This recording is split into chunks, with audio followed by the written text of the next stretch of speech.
welcome to my spoiler review of The Amazing Spider-Man 2. If you haven't seen the movie yet, you can watch my non-spoiler review by clicking here or the link in the video description.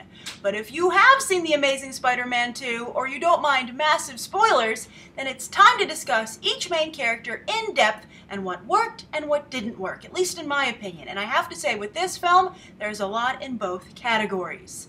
However, before we delve into the characters specifically, I have to say, who else thought that it was so distracting that in this version of New York City, civilians apparently like to line up and watch superhero battles as if they're watching a parade? I mean, for that last battle with the Rhino, they even set up barricades. It was just so bizarre and so unrealistic that I think it really speaks to the biggest flaw with this film. And if I had to pick one, if I had to say what was the overall arcing problem with the film, I would say tone. And more specifically, that this was a very kiddie-like movie. And in the least offensive way, it was like a Saturday morning cartoon. But in the most offensive way, I think it bordered or downright crossed into Joel Schumacher Batman territory. I know! Who would ever think we would revisit that again? And I think nobody would ever want to. But I think Mark Webb has inadvertently done so. To his credit, as I said, inadvertently, but we kind of at least dipped a toe into Joel Schumacher-iness. Alright, so let's go into each character. And you would think with a movie called The Amazing Spider-Man, you would start off with Spider-Man. But no, I think the big takeaway here is Gwen Stacy. Now, I have to say, right off the bat, I don't think that this adaptation of The Death of Gwen Stacy, it's actually the only real big screen adaptation of The Death of Gwen Stacy, obviously, but it didn't work for numerous reasons. The first is that we all knew it was coming. I mean, even beyond knowing the character's history, but it's been teased in the trailers. I mean, some of you said you didn't see that, but I saw it. I saw it in numerous trailers, TV spots, and then also interviews. Emma Stone really made no secret of the fact this was her last Spider-Man movie. So just like I think with the first Amazing Spider-Man, we were just killing time waiting for Uncle Ben to die. We were like, okay, every time he would do anything, we'd be like, you're gonna die soon, or like, I bet you're gonna regret that. That's gonna come back to make everyone feel bad. Same thing here. You were just sitting there being like, okay, Gwen, it's a ticking clock till you're gonna die. And for instance, that speech she did in the beginning is the valedictorian speech. I'm sure it was a beautiful speech. There might have been some great meaning in there. But I kind of was taken out of it and almost tuned out as soon as she started the speech, and she was like, we're all going to die someday or something like that. And I was just like, wow, this is going to come into play later. This is some heavy foreshadowing. This movie had to deal with the fact that people knew Gwen Stacy was going to die. They couldn't get around it, but I think they didn't do a good job handling it. It just seemed like they were killing time. So that's one reason I think The Death of Gwen Stacy didn't work. The other was that I really feel that because the film was so rushed, first of all, I didn't think they did a great job building the relationship between Gwen and Peter. I thought they relied very heavily on Emma Stone and Andrew Garfield's natural real-life chemistry. But I did not think their love story was at all at the forefront of this film, and it seemed very much in the background. So I really wasn't emotionally tied into that. Although, in the movie's defense, people were crying. I heard sniffing in the theater when Gwen Stacy died, so that's good. So it shows they were effective to some degree with some people. But I didn't really feel the emotional setup for her death. So that was one reason it didn't work. The other was that her death was almost like an afterthought. You were like, oh, the movie's over. We're done. Oh, wait, here comes Harry Goblin. I guess that's like what he puts on his business cards. Harry Osborn as the Green Goblin, flying in with the express purpose, really, just to kill Gwen Stacy. That was really his only purpose of being in this film, which is a shame. I'll get more into Dane DeHaan in a moment, but I think that they could have done a lot more with Harry Osborn and his relationship with Peter Parker, etc. Although you have to give Harry Osborn credit for being one of the smartest comic book villains, at least in this version ever, and that he's able to very quickly put together the pieces that you often, when watching a superhero movie, you're like, why can't the villain figure that out? It seems super obvious. And so I thought that Dane DeHaan did a great job with that, kind of, particularly in this sequence with the death of Gwen Stacy, when he made that realization, looking between Gwen and Peter, and I thought that the way it dawned on him was the best moment out of that scene. So that was a problem to me, that it was tacked on. It was an afterthought. Because I guess they were trying to, hey, surprise, she's gonna die. But when everybody knows your character is going to die, you better make it an epic scene. And I didn't think this was epic. The other thing that bothered me was that I don't think that Gwen Stacy tried to save herself. When she was just and she's such a smart character. They really made an effort to make her very proactive. So when she was just hanging there, I was like, is one of her arms broken? Why wouldn't she try and climb up the the webbing. Also, I have to say, I thought the webbing was super strong. I wouldn't think it would break from a clock tower gears. I think it would just be in the groove. I mean, his webbing takes hours to dissolve. And I mean, likewise, I guess she wouldn't have been able to cut herself free. So I guess at this point in his career, Spider-Man hasn't developed that webbing, but considering what he's able to hold up for how long, I mean, if it was this easy to cut, the plutonium, for instance, never would have stayed, suspended in the air during that initial chase sequence. So that was like, I think that was the script trying to be convenient and giving itself an out. If you were going to stick to your rules, Spider-Man universe, this stuff couldn't happen. The webbing doesn't break, it doesn't cut. But then also, I didn't understand why she wasn't trying to swing to one side and maybe grab something with her other arm. It really seemed like she was just hanging there being like waiting to die, like it was a countdown clock. Then the other reason I think that it didn't work was that when she did die, I mean, the shot when her head bounced off the pavement was very good. But what didn't work was that she would have cracked her head open, I think, in real life. There was no blood. I mean, her nose started to bleed at the end, which I thought was somewhat powerful. But it was almost like Harvey Dent's, this is a spoiler, this review is a spoiler for every movie, by the way. When Harvey Dent died at the end of The Dark Knight, a lot of people were like, he's not dead. To the point where they were like, I saw his eye flutter. And Aaron Eckhart was like, well, then my eye just fluttered when we were filming, I'm dead. Although I don't know why Aaron Eckhart wouldn't try and be like, oh no, you're right, that's true. Christopher Nolan, what do you say? Do you want to cast me in your next movie again? I mean, so I think I would compare these deaths very similarly, that it just didn't seem like she died. Especially because of the way we're trained to think about these movies these days. So that's another reason I think that the death didn't work. The other is that they changed the circumstances for Gwen Stacy being there, and that's huge. Also, in the comics, I believe, and I looked this up last night to confirm it, and so I'm 99.9% sure this is the case. But in the comics, Gwen Stacy never knew she was dating Spider-Man. So she didn't make that choice, and that was why it was so such a big deal when she died, because Peter Parker made that choice for her. He decided to date her and put her in danger without her knowing it. That was a huge part of the death of Gwen Stacy, and that he was culpable not only in that way, but in the way he webbed her. And even here, I think that you could argue that he's not responsible for her death, which is a crucial part of Spider-Man's story, that he is responsible for the death of Gwen Stacy, equally or more so than the Green Goblin.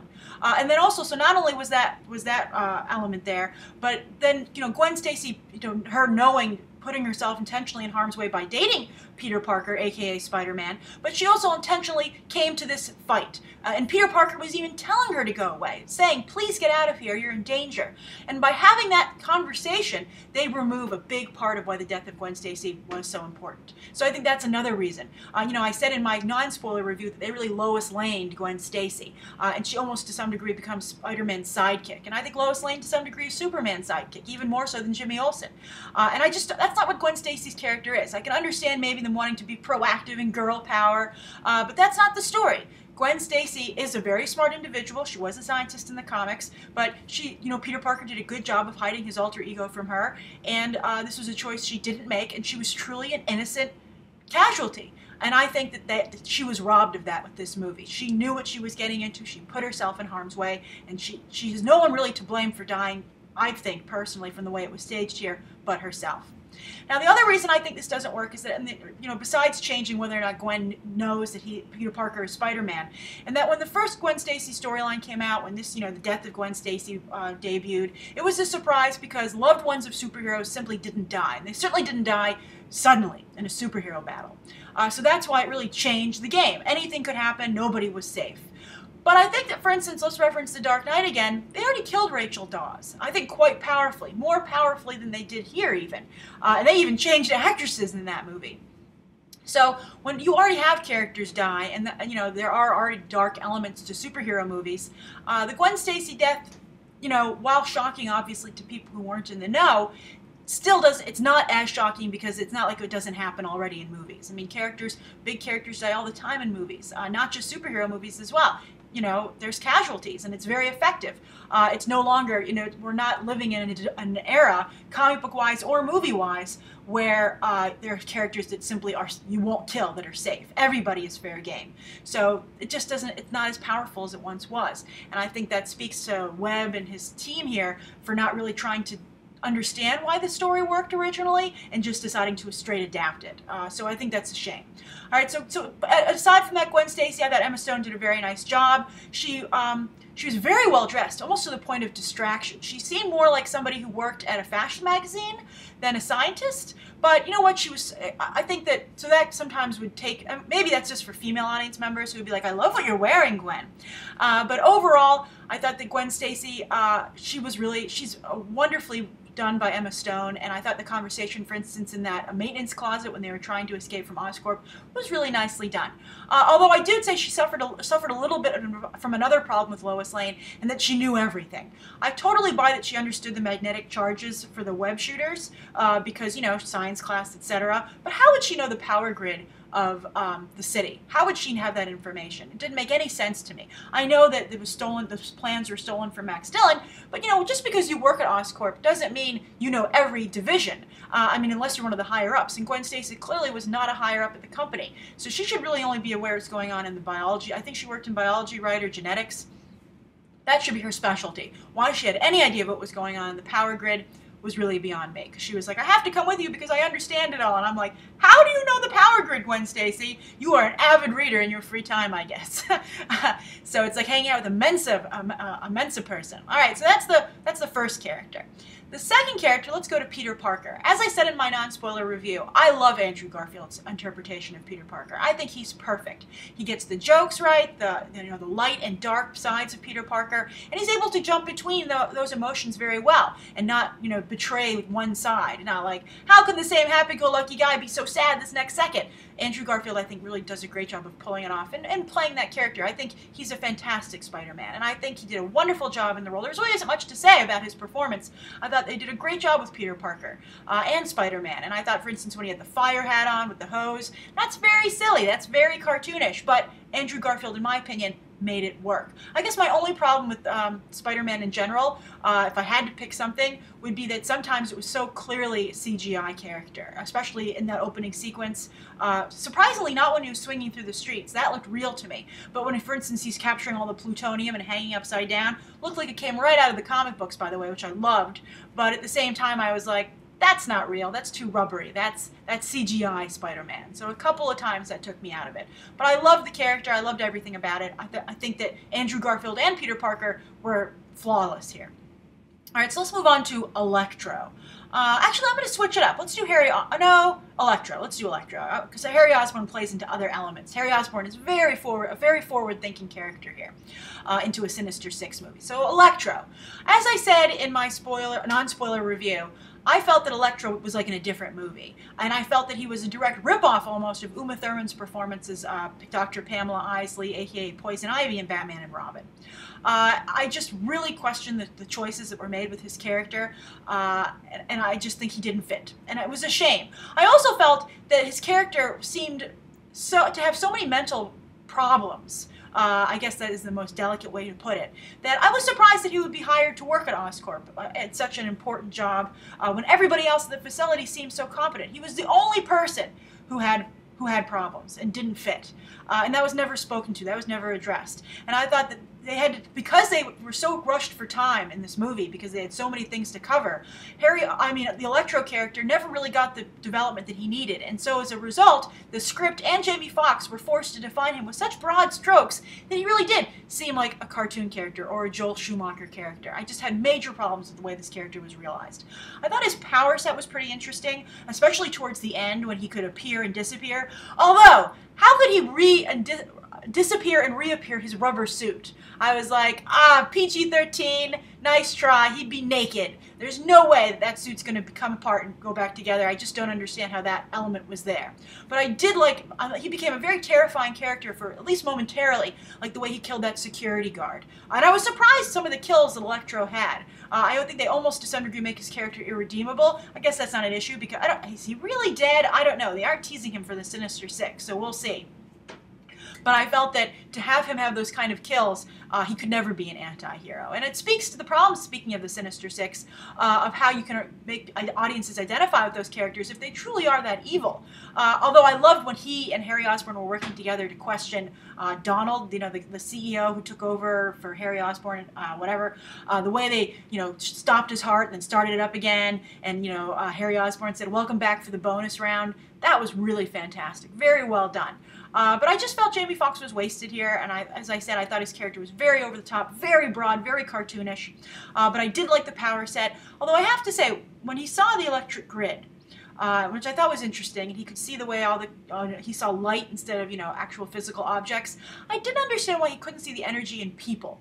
Because remember, brains have a lot of electricity running in them between the synapses, and so I don't understand why that didn't come up on his radar, why he didn't see the electrical currents in human beings. So that was, I think, a missed opportunity. It really did remind me a lot of Dr. Manhattan, oftentimes when Electro would come back together and apart, and he could have approached godlike capabilities. When he killed that security guard and just came out of nowhere, there's no even electric static shock on his arm or anything, like a giveaway sequence. It really, made me feel that he could be like an almost unstoppable character. And when you get into that territory, you're like, well, how do I write to this? From the behind the scenes point of view, how does a superhero take on a character that is to some degree I felt unstoppable? I mean, I guess at the end of the day he became unstoppable, but if you have a character that can disperse itself, I don't understand how making it explode is an end game scenario, and probably isn't.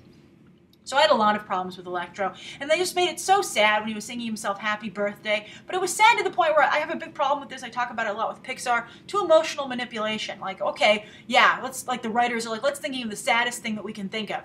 Before he dies, while he's risking his life, he's singing to himself happy birthday. Oh, and by the way, it made no sense to me that his colleague would say, "I'm sorry, I can't turn off the power grid for you to do repairs. It's 5 o'clock. That makes no sense whatsoever.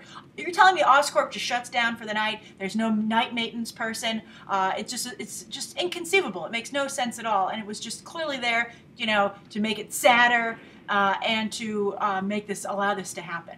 All right, so that's my thoughts on Electro. Harry Osborn. Loved Dane DeHaan here. I thought he was great.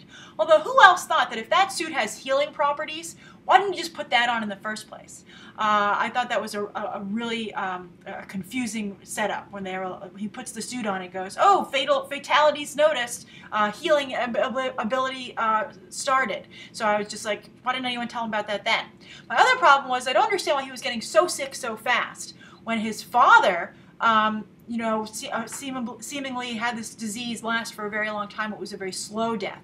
But, Harry Osborn seemed to be dying at a much accelerated speed. I also couldn't tell if maybe his father had infected him because he kept playing with that disc that his father gave him and holding it near his neck, and then that's where his, sore developed. So I thought maybe his father intentionally infected him for that element to happen. So I just wasn't sure. I wasn't sure what was going on there. There were a lot of unanswered questions. I liked that guy, Mr. Fierce, showed up again at the end. I was like, oh, that's a nice callback to the first movie. I don't know where you're going with this, and you're not even giving me any clues, but I'm mildly intrigued. But I didn't understand what was going on with Norman Osborn with the long fingernails when he was on his deathbed. I just thought there were a lot of things that were unanswered in a good way. But I loved Dane DeHaan in this role. I said in my non-spoiler review, as many of you seem to agree, that I really wish that we could have just stuck with Harry Osborn.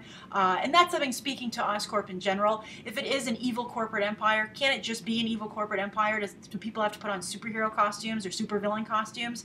And I do question whether or not the Green Goblin can ever translate to the big screen. I thought Willem Dafoe had very similar problems to Dane DeHaan's problems here. I don't know why anybody would develop a hang glider that you would ride for military purposes. If I were the military and I came in to see what the progress was on my contract with Oscorp, I'd be like, somebody here has been reading too many comic books. Why on earth would I put my soldiers on gliders? That I just think the character has might be inherently flawed. And even in the comics these days, he's not working so well as a comic book character. He comes off a lot as a Joker ripoff. And I think that's really a problem for the Green Goblin. But I love the scene in the elevator when Gwen is running from security and Harry Osborn's in there and he goes, "Gwen Stacy." And he genuinely scared me. I thought that might have been the scariest moment in the movie. It was just, he was so menacing and terrifying. I loved it. And I love the relationship between Peter Parker and Harry Osborn the way it was shown here. I love I don't know if that's foreshadowing when he said dating supermodels is really complicated or difficult, and I thought maybe that was a reference to MJ, kind of the way the dog-cat reference in The Dark Knight was a reference to Catwoman coming in The Dark Knight Rises. I thought that was interesting, and I just really liked their dynamic, and I wish they could have focused more on the friend aspect, that Peter, Harry, and Gwen, and MJ, if she was part of the picture like she's supposed to be, were all friends. This was a social group, and then this is what tragically happened to them because of Harry and Peter's legacies and their family lines. So that's missed here. And they had elements of it, and I think it could have been even stronger if they played it up. But I loved Harry.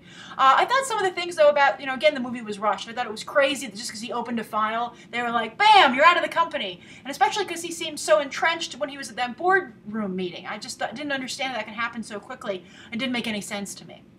I think it's funny that everybody has Tony Stark's technology for their operating systems at their offices, but I thought that was good. Also, the Rhino. Okay, so let's talk about the Rhino. Paul Giamatti. I almost felt a little embarrassed for Paul Giamatti. This was another Joel Schumacher type villain, I felt. It just didn't work, and I thought it was so over the top. I thought the Rhino costume, I can see that he was the first up for this experiment for the Sinister Six, because he certainly looks like a first prototype, huh?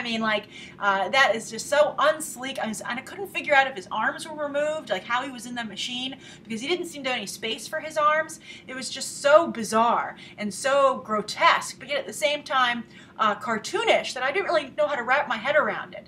And I just think that I don't go first when someone's doing genetic experiments, obviously. That's the takeaway I have from Rhino. And clearly he was just there for a Sinister Six movie. And again, as I said in my non-spoiler review, this is really more of a prequel for that film than an Amazing Spider-Man movie in its own right. But Rhino, again, it's just a lesson to not do genetic mutation first. Never raise your hand first, don't volunteer. Let's go to Oscorp. Norman Osborn. I said I liked Chris Cooper's the small work that he did. He actually reminded me a lot of Norman Osborn from the comics. And, I really got to know that character, not so much in his Green Goblin persona, but when he was taking over, in Dark Reign and Dark Avengers, when they drew him to look like Tommy Lee Jones. I really liked the character there. I thought he was really well realized. He was just an evil businessman. They kept the madness at bay. It was really a menacing undercurrent through the whole line. But he was just like an evil businessman. And I thought that was great. And it was ripped from the headlines. And, we have a lot of evil business. We've always had evil businessmen, but now we know about them. And I think that's a much better use of Norman Osborn. So I think Chris Cooper was very well cast, and I thought the footage with him and Richard Parker was very moving and very well done.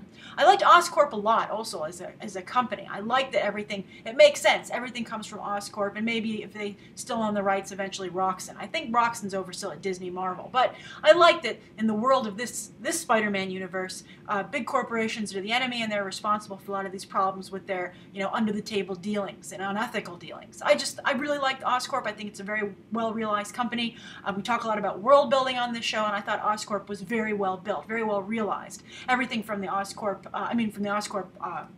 office building to the Osborn family home. Really did a great job of setting it up and bringing you into that world and understanding the wealth and power of this family that abuses it. So I really liked that quite a bit. So I thought that was good. Then with Felicia Hardy being there, that was really a throwaway as well. She seemed almost like she was in cahoots, to borrow a very old term. Peter Parker would appreciate that term. She was in cahoots, it seemed, with Donald, the CEO that tried to take over for Harry. She seemed like maybe she set Harry up to me. Also, I noticed several times in this movie they didn't use clips from the trailers. Like when Harry Osborn is on his glider in front of Felicia, and outside the building, that shot wasn't in the movie. And then also we didn't see the part where he tells Peter Parker he's been under surveillance. So those were such obvious shots and sequences from the trailer. To have them not be in the movie, I kept waiting for him, for instance, when Harry and Peter were in that conference room, for him to call Peter back in and be, oh, and I forgot to tell you you're under surveillance. So look at all these pictures. So I just thought that took me out of it as well. And also Alistair Smythe, that's BJ Novak, the one who kept harassing Electro, aka Max Dillon. Why was he there? That's a major character who has a lot of history in the Spider-Man universe, and so I don't understand why he just was there basically to be annoying. I don't see why another character couldn't have done it. Again, it's just a situation where you had too many characters, and where you have Sony more concerned with building a cinematic universe and giving you Easter eggs than just telling a really good, solid story. So that was distracting. All right, then also, but I liked Oscorp overall. All right, so let's move on to Aunt May. really liked Sally Field in this role. She actually reminded me of some people that I know. I thought they did a great job of giving her humanity, that she wasn't an idiot. I kind of got the feeling at the end of the movie that she knows that Peter Parker is Spider-Man, but she's nice enough to kind of let him tell her in his own time. And I like that she was proactive, that she was trying to be a nurse. I mean, I think that Aunt May has been a really lover or hater character in the comics. She's always been, I think, a handicap for Peter Parker, weighing him down to some degree. So needy. Really complaining a lot, really unable to literally sometimes stand on her own 2 feet, and just seems so vulnerable. And I love that Sally Field was not that way. I think that she is, I think Peter Parker to some degree is she's out of her depth with him because he's, a science background, and, he has a lot of emotional problems going on with, his childhood, and she has problems too. And I liked that they really drew the correlation at the end between her having to deal with the death of Uncle Ben and him having to deal with the death of Gwen Stacy. They lost their partners in life. Although little does she know, or I guess maybe she does know, that Peter is responsible for both of their deaths. And speaking of death, I thought it was an interesting choice they didn't actually confirm it. Maybe they survived. I don't see how they could have. That Richard and Mary Parker did die at the beginning. I've seen some people say they didn't understand the point of that sequence. I think I can tell you from a business perspective, the point of that sequence is to have a big flashy opening. So they were like, how can we do this? And I always think also, how can we add more depth and mystery? But I liked the scene. I really like Campbell Scott as an actor. I think he's so well cast as Richard Parker, to the point where I'm like, don't kill Richard Parker. I want more Campbell Scott. You also might not be aware he's George C. Scott's son, but he's a great actor. I really like him, and I think it's M. Beth Davids as Mary Parker. And I like that she helped her husband. They were very Gwen and Peter to some degree. She wasn't incompetent. She didn't just take a back seat. She hit that guy over the back of the head with the glass liquor bottle, but at the same time she got shot because you know what? If you hit a bad guy over the back of the head with he's going to turn around and probably shoot you. I like that there was some consequences to the action sequences. I think that's important to have in these movies. All actions have consequences, and the more dangerous the action, the more potentially dangerous the consequence. But I thought that was a very moving scene, and I thought it was interesting that in today's tech world that you would have a big fight not over like a gun or like Indiana Jones and Artifact, but over a laptop. I thought that was hilarious, and I don't know why it stopped loading every time you just closed the laptop. I was like, I think it usually keeps going, right? At least for a little bit. But I thought it was funny that he was actually uploading a file as his plane, went down. That was, it was moving. I thought it was well done, and I really liked Richard and Mary Parker quite a bit. And I hope they survived somehow. But I thought it was a good sequence, and I liked, his kind of underground laboratory. But I didn't quite understand how he had an underground laboratory, but also worked at Oscorp. I don't understand why he had such old tokens to get in there. Again, there were a lot of questions that were asked. That are asked and I thought had no beginnings of answers. And then also, speaking of airplanes, the last thing I want to say, another thing that just slightly bothered me a little bit, made it seem very cartoonish, is those two commercial aircraft. Correct me if I'm wrong, by the way, if any of you are aviation experts, but I don't think you can have that near a miss, where the planes just bank hard left and right, and they almost like touch their bellies as they pass each other. I don't think that would work. I think that the air currents that would have some kind of conflict. I don't think you can do that. I don't think these planes are, I think maybe fighter jets can do that, but I don't think they can fly that close to each other without having some kind of, again, actions have consequences. And I don't think that commercial airliners are designed to do that. I'm not sure, but it just seemed, again, like, wouldn't this be a cool sequence? And forget the fact that it actually would never happen. Alright, so that's my spoiler review of The Amazing Spider-Man 2. Thank you for tuning in. I hope you enjoyed it. I'm going to have these for all the big summer movies, both a non-spoiler and spoiler review. Let me know what you think, what you think worked, what you think didn't work, your thoughts about all the individual characters. And also I'd be very curious if you want to see a Sinister Six movie. Do you want to see an Amazing Spider-Man 3, or do you think this really is just leading into Sinister Six, and let's just Andrew Garfield says he doesn't really want to make any more of these really beyond the third one, so maybe we should just move on to the villains, because that's where this franchise seems to be headed quite strongly. And also, I think finally, what did you think of the death of Gwen Stacy? Do you agree with me that it didn't work, that it didn't translate? If not, why do you think it worked? And if you agree that it didn't work, why do you think that it didn't work? I listed quite a number of reasons on my end, and I'd be curious to know which ones you agree with, which ones you don't, and maybe you have some that I didn't think of. So thank you very much again for tuning in, and you can check out some more episodes right now.